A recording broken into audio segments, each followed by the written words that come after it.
the Martin and Lewis Show.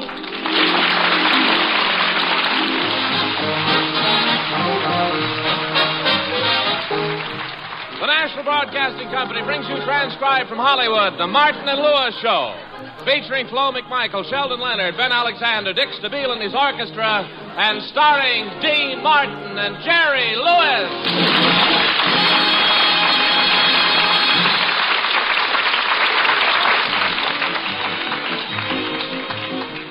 Well, right now we find Dean and Jerry in their hotel room preparing to go to their nightclub. The boys have made a strenuous series of personal appearances. Jerry, especially, is all tired out. Gee, Dean, I sure wish we didn't have to go to the club tonight. I'd rather just stay here in the room and read a book or listen to our Martin and Lewis program being released at a more inconvenient time. You know, Jerry, you don't seem to have much pep tonight. I think you need some proper exercise, Jerry, and maybe a bodybuilding course. What'd you say? I said, wouldn't you like to take a course in bodybuilding? Sure, if I could learn to build one like Ava Gardner's. Jerry, I'm trying to give you advice. Can't you be serious once? Must you always play the buffoon? Buffoon? What do you mean buffoon? I don't play the buffoon. I play the trumpet. Jerry! I used to play the trumpet back home at the Elks Club every Saturday night. Jerry, will you please stop? Dean, it's times like these that make me think you should have kept your nose and had the rest of you removed.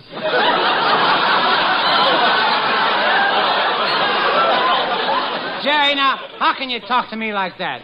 You know, it hurts me when you say things about my physical appearance. I'm sorry, Dean. I didn't mean it. As a matter of fact, I was just going to say how good you look in that suit. Well, thanks, Jerry. Of course, clothes make the man. After all, what would a man be without clothes? Naked. Oh, come on. Get your coat and let's go. All right. I wonder if I need my raincoat. Wait a minute. I'll pull up the window shade and see what the weather is like. Not bad, just a little drizzle. I think What's the matter? Look across the court in that window there. See? There's a hand with a gun in it. Yeah, and it's aimed right at the guy's back. Oh, he did it! Look, they pulled down the shade, Jerry. This is awful. Call the manager. Yeah, we ought to insist on another room immediately. No, we've got to report the murder. Why don't we call the police? The managers like to know these things first. Oh, I see. That gives them a chance to move the body to another hotel. Look, if you're not going to call, I'll do it. Don't get excited, Dean. Keep calm. The main thing is keep calm. Oh, quiet, Jerry. Relax. Get your mind off of it. Think of a pretty girl. You know, that must be room 607 across from us. They don't seem to answer. Come on, Jerry. Let's go down to the manager's office. Jerry? Jerry, what's that strange look on your face? Ah, Dean, you spoiled everything. I was just thinking of a pretty girl, and I almost had a friend for you. Have you forgotten that we've got to report a murder? Now, let's go to the elevator. Gee, these thick hotel carpets are noisy. Now, look, Jerry, don't open your mouth about this murder until we see the manager. Anyone might be the guilty party, you know. Going down. Okay. Lovely day. Yeah. Hey, Dean, you think she did it? Oh, don't be silly. I'll find out. I'll question her. Hey, sister, see anything suspicious in the last few minutes? What do you mean? Any dead people get on the elevator? Oh, Jerry, lay up. I'm sorry, miss. Did he frighten you? Oh, that kind of talk doesn't scare me. I once found 2 bodies. Well, you certainly kept the right one.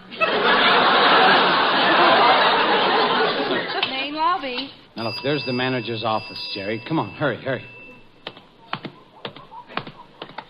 Gee, our feet make the same noise on a tile floor that they do on a carpet. Well, there's the manager in there now. Let's not scare him. Break it gently. Hello, Mr. Silvernail. Well, how do you do, gentlemen? My, you both look upset. Got a complaint? Yes, you gave us a room overlooking a murder. What are you talking about? We saw someone get murdered. Yeah, and we think it's room 607. Oh, a couple of peeping Toms. I am not. I only looked through a keyhole once in my life and never did it again. Why not? Someone stuck a key in my eye and tried to open my head. What about you, Martin? Don't tell me you never looked through a keyhole. Absolutely not. I'm a transom man. Look, Mr. Silvernail, we're wasting time. The murderer will escape. Look, I know you boys are great jokesters, but let's not kid about a thing like that. But the man in 607 was killed, and we know it. Mr. Milford lives in room 607. He's just not the type of person who gets murdered. Call room 607 on a phone, and if a man answers, brother, have you got long distance?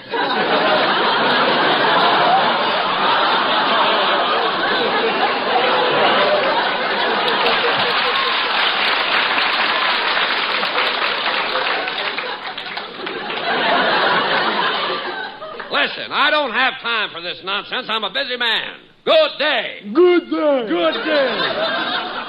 Ah, come on, Jerry. No use talking to him. You'll be sorry. Next time we see a man get murdered here, we won't tell you, and he'll just lay there running up a big bill. Ah, don't argue, Jerry. We'll just have to call the police. That's what we should have done first. Here, I'll use this phone in the lobby.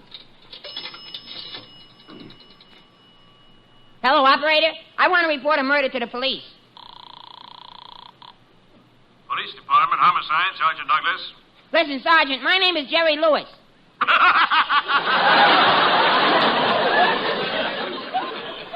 I said something?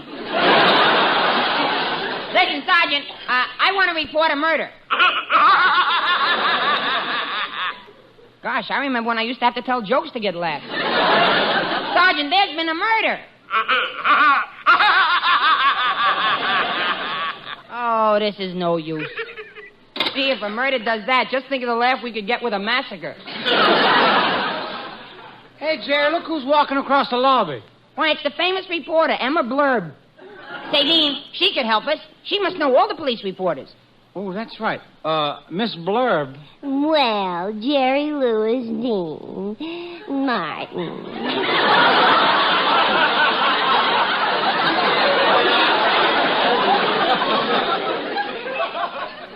Miss Blurb, we've got to talk to you. Oh, and you boys got a scoop. Someone has been murdered. Oh, a double scoop. Miss Blurb, we don't know who the victim is, but we certainly saw him murdered. Murdered in cold blood. We didn't take the temperature. We've got to get the police over here, but they won't listen to us. We thought perhaps you could call a police reporter and... Oh, I'm sorry. I don't report murders unless the victims are being sued for divorce. You mean you won't help us? Well, perhaps I will. If I'm nice to you, maybe someday if you're having a baby, you'll tell me first. If I'm ever having a baby, I think I should tell my wife first.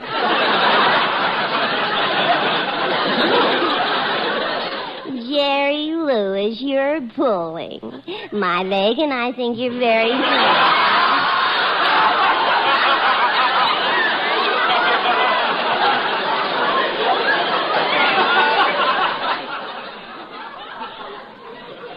Miss Blurb, what about the murder? Oh, yes, murder. I have one thing to say to all murderers. Surely you know that you're not helping the box office any by killing people. If you must kill somebody, at least try and limit it to people who buy popcorn. And now, good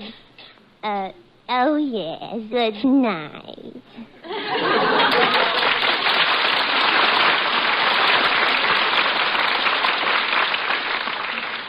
Well, that's a lot of help she gave us. Come on, Jerry, let's get to the police. Okay, Dean, but before we go, will you sing a song? It'll add to the suspense. But how can I sing here in the hotel lobby? Easy. There's a potted orchestra behind those plans. Well, okay, come on, stand by for telling.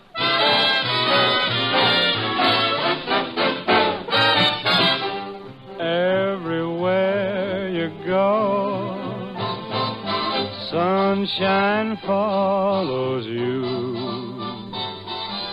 Everywhere you go, skies are always blue. Children love you, they seem to know. You bring roses out of the snow. The whole world says hello. Everywhere you go, children love you, they seem to know.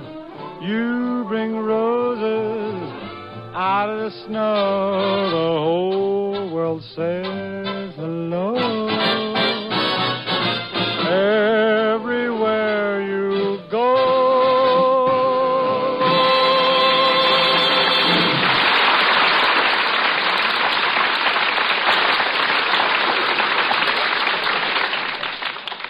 Come on, Dean, let's go to the police station. Jerry, maybe we'd better forget about the whole thing. Forget that we've seen a murder committed? Dean, what are you saying? I couldn't forget the whole thing. What would my scoutmaster say? Jerry, are you still a Boy Scout? Yes, and don't forget, a Boy Scout is loyal. A Boy Scout is truthful. A Boy Scout is trustworthy. And next week I'm joining the Girl Scouts. Joining the Girl Scouts? Why? A Boy Scout also likes to have fun.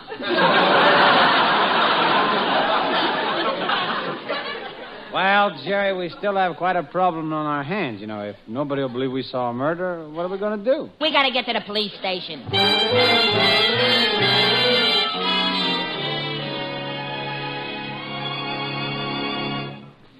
Oh, this being in a police station makes me kind of nervous. Now, come on, Jerry, let's talk to the desk sergeant. I beg your pardon, sir. Oh, hello. Find a stray dog? No, this is my partner, Jerry Lewis.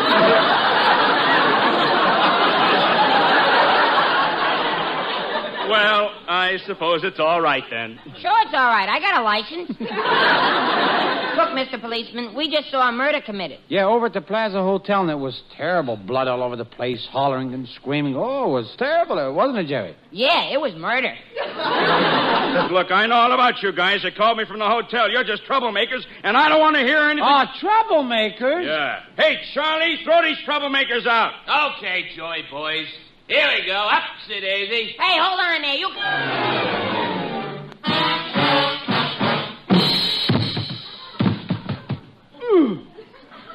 Well, that was a bright idea. Now what'll we do? I know. Let's go to the newspapers. They've got to listen to us. Yeah, those newspaper guys are always very nice. You know that, Jerry? They got a lot of influence, too. Hey, Jerry, do you know Walter Winchell? You mean the head of the FBI? No, Jerry. Do we know any reporters? No, but we're standing right in front of a newspaper office now. Let's go in. Come on, Dean. Follow me down this corridor. I've been here before. I'll find someone who'll believe our murder story. I'm right behind you, Jerry. Hey, this is quite a big newspaper office at that. Yeah. Look in this door here. Roses are red, violets are blue, sugar is sweet, and so are... Oh, darn, I just can't seem to get it to rhyme. Well, who was that? Nick Kenny.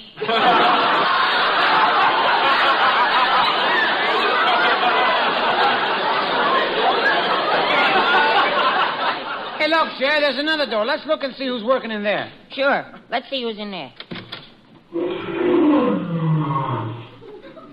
Oh, excuse us, Mr. Pegler.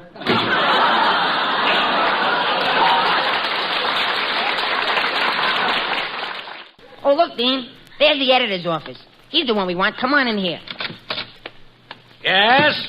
Hey, what's the idea of bringing that Dalmatian in here? That's not a Dalmatian. That's Jerry Lewis. A dog with a last name?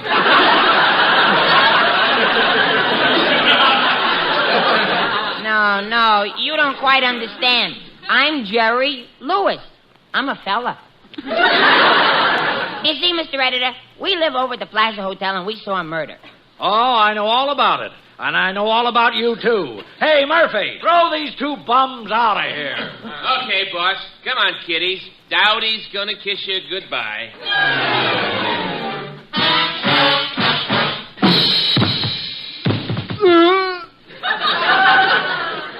Well, here we are out in the street again. Fine thing. Murder's committed. Nobody cares. I guess hereafter we better just mind our own business. Yeah, that's the best way.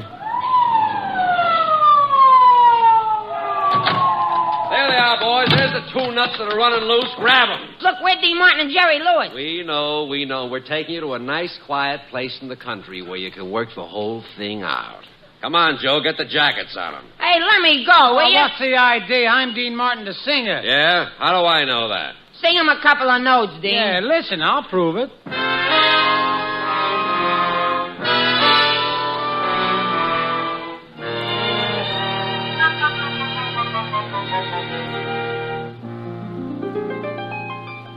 Georgia,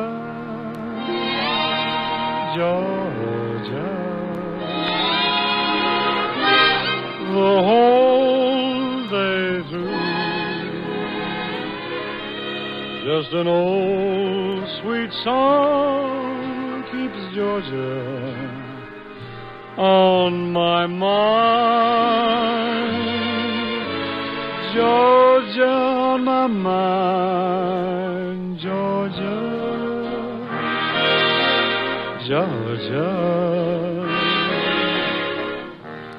A song of you comes as sweet and clear as moonlight through the pine.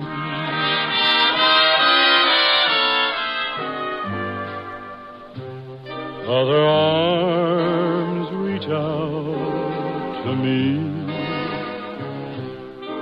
other eyes smile tenderly, still in peaceful dreams I see the road leads back to you, Georgia,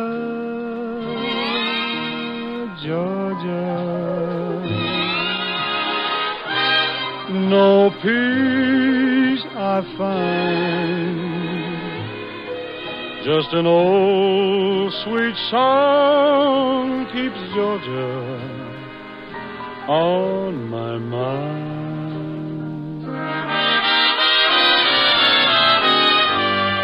Other arms reach out to me, other eyes smile tenderly, still in peaceful dreams I see the road leads back to you, Georgia, Georgia. No peace I find, just an old sweet song keeps Georgia on my mind.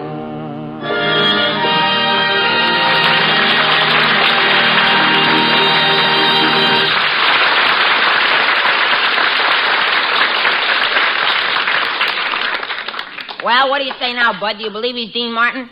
You convinced now? No, you're not Dean Martin. You're Bing Crosby. Come on, into the car, boys. But where are you taking us? Oh, don't worry. You'll like it there. You'll meet a lot of your old friends. Old friend? Who? Oh, like Napoleon? Napoleon? But he's been dead so long he'll never remember me. I'll introduce you. Now, come on, get in the car.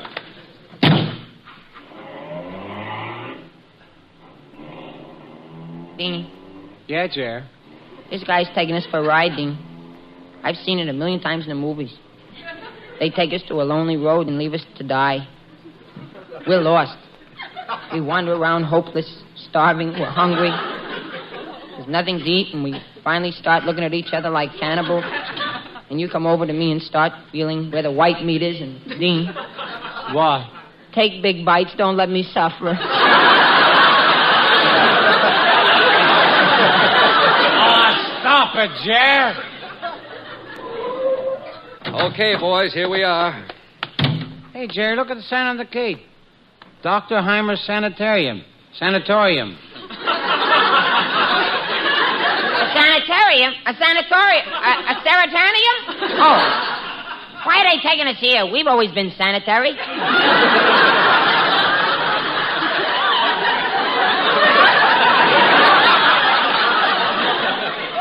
Come on, boys, right across this patch of grass. Gee, wooden grass.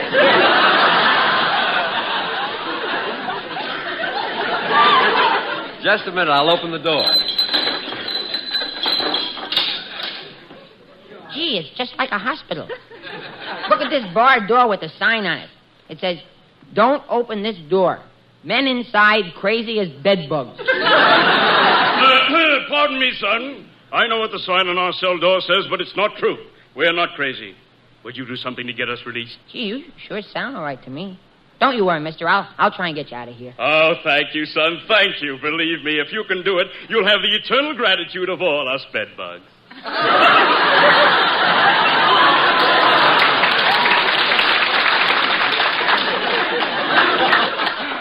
Dean, I'm really getting nervous. Let's get out of here. Yeah, maybe we can sneak through this door.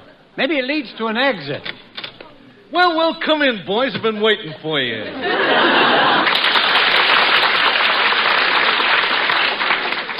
Sophie, what are you doing in a plate? Sophie!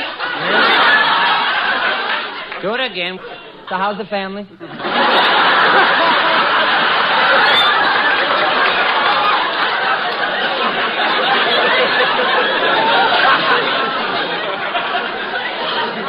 Sophie, what are you doing in a place like this? Shh, quiet. In a place like this, I am a trustee here. I am in charge of the petty cash. Sophie, they trust you with their money? Yeah, and they think I'm crazy. Isn't that silly now? Now, how could I be crazy? Just look at me. I'm handsome. I'm suave. Curly hair. 940 miles tall. 4 feet wide. 940 miles tall and 4 feet wide. Yeah, I was born on a train between New York and Chicago. Oh, stop, Sophie. We're in an awful jam. Dean and I saw a murder being committed, and we reported it to the police, and now here we are here. Oh, you're here, eh? You saw a murder, huh? Well, I'll tell you, you'll be all right. The only trouble with you is that you have got a neurosis. Yeah, I know. I traded in my old roses. There's a gag for you. See, you said I have neurosis, which is a sickness, see? But when you said new roses, I said I traded in for my old roses. It's all a form of a gag. It's just funny because the words sounded alike, and look how he's staring at me. Now, Sophie, tell us, what's the real reason that you're here? Well, I'm learning a business, you know. I may open up a place of my own. Well, where will you get the customers? Why, all of my friends will come.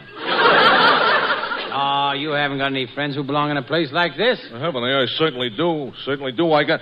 One of them is in the third cell down the hall now. Guy thinks he's an airplane. Hey, look, here he comes now.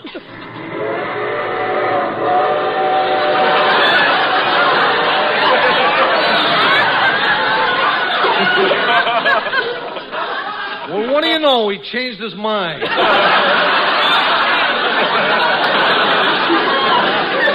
Hey, look, fellas, I'll tell you, I'll see if I can get you.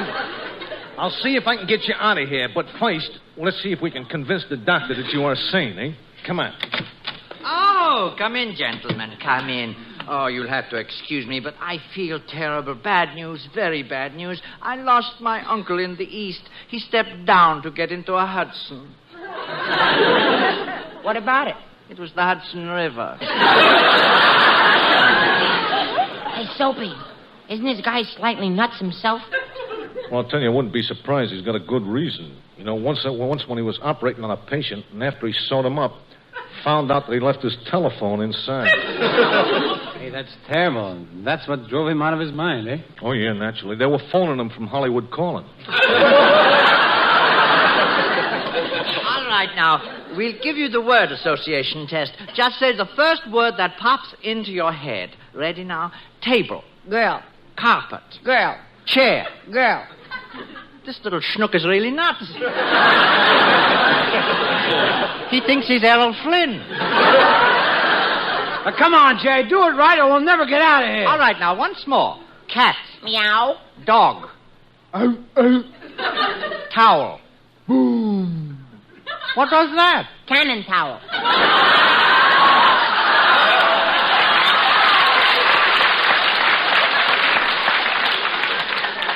Well, the word association test is no good. Come here, I'm going to tap your head with this little hammer. First in front. Then in the back. Now in the front of the next. Oh, shucks, another single-headed fellow. I leave you in here alone while I go get the head psychiatrist. Oh, now we're in for it, Jerry. I know how these psychiatrists work. They make you lie down on a couch and they cross-examine you. Well, I'll lie down on it. Oh, this is comfortable. So these guys just ask a bunch of questions, huh? Start talking, Jerry. What'll I talk about? Tell me, did you ever have dreams as a child? No. You see, I was an incubator baby. Do you have dreams now? Yes. What do you dream about? Pressure cookers. Well, let's try another angle. How much is 1 and 1? 2. How much is 2 and 2? Let's go back to 1 and 1. Jerry, cut that out. Come on, I hear footsteps in the hall. Oh, the psychiatrist was busy at the meeting, but I told the board about you two and got a ruling on your case. Now, I don't want you to be hurt, but it's obvious that you two are not quite like us. Come on, Doctor. What's the ruling? Get out of this asylum immediately, both of you. Get out? Yes, and don't you dare ever come around bothering us bedbugs again.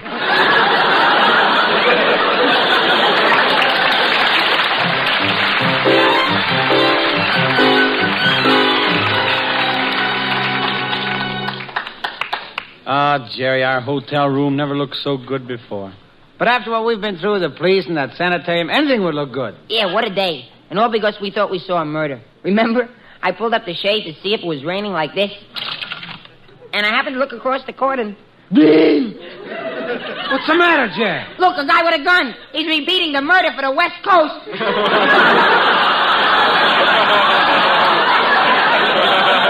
Well, wait, I'll call the police.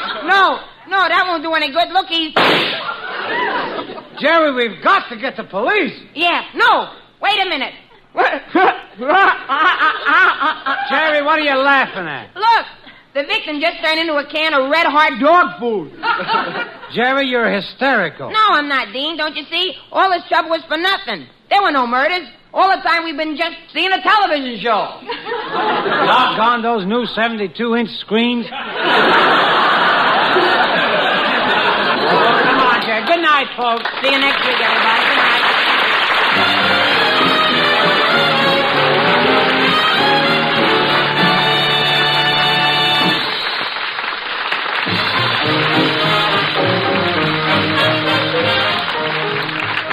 Martin Lewis Show, transcribed in Hollywood, is produced by Robert L. Redd and written by Charlie Isaacs and Jack Douglas. This has been another in the series of stellar comedy programs sent your way every day by the National Broadcasting Company.